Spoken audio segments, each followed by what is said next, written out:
పాకిస్తాన్కి ఇప్పుడు ఇరకాటం ఏంటంటే మా మీద దాడి జరిగింది, ధ్వంసం చేశారు, నాశనం చేశారు అని చెప్తున్నారు. పౌరులు ఎవరైనా చనిపోయారా? లేదే. భారతదేశంలో వాళ్ళు చేసిన కాల్పుల్లో పౌరులు చనిపోయారు. వాళ్ళ దగ్గర నుంచి బయలుదేరి వచ్చినటువంటి తీవ్రవాదులు ఎవరైతే ఉన్నారో వాళ్ళ ద్వారా పౌరులు చనిపోయారు. ఇప్పుడు ఇంకేంటి అక్కడ ఇరకాటం అంటే, ఎవరిని పేల్చింది, ఏం పేల్చింది? 9 ప్రదేశాల్లో పేల్చింది. ఆ ప్రదేశాలు ఏంటి? ప్రపంచమంతా ఇప్పుడు గుర్తించింది. ఉగ్రవాద స్థావరాలు ఎక్కడున్నాయి? పాకాకిపడి కాశ్మీర్లో 4 ఉంటే పాకిస్తాన్ లోపల 5.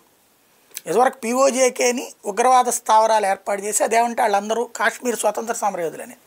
మరి పాకిస్తాన్ లోపలే ఉన్నాక అది కాశ్మీర్ పోరాట యోధులు ఎట్టవుతారు? వాళ్ళు తీవ్రవాదులని అర్థమవుతుంది కదా, ఆయుధ శిక్షణ పాకిస్తాన్ ఇస్తుందని అర్థమవుతుంది కదా. ఇది ప్రపంచానికి అర్థమయ్యేలా చేసింది దాడులు చేసి. ఏ సాధారణ ప్రజల ఇళ్ల మీదనో, లేకపోతే ఏ ఆసుపత్రుల మీదనో, ఏ స్కూళ్ళ మీదనో, ఏ సైనిక స్థావరాల మీదనో, ఏ ప్రభుత్వ కార్యాలయం మీదనో, ప్రభుత్వానికి సంబంధించినటువంటి మంత్రుల మీదనో దాడులు చేస్తే అది ప్రపంచానికి తప్పు అనిపిస్తుంది. కానీ కూల్చింది, పేల్చింది కేవలం ఈ శిబిరాలే. ఇప్పుడు అది ఉగ్రవాదులు కాదని చెప్పడానికి లేదు. ఇది ప్రస్తుతం పాకిస్తాన్ ముందున్న ఇరకాటం.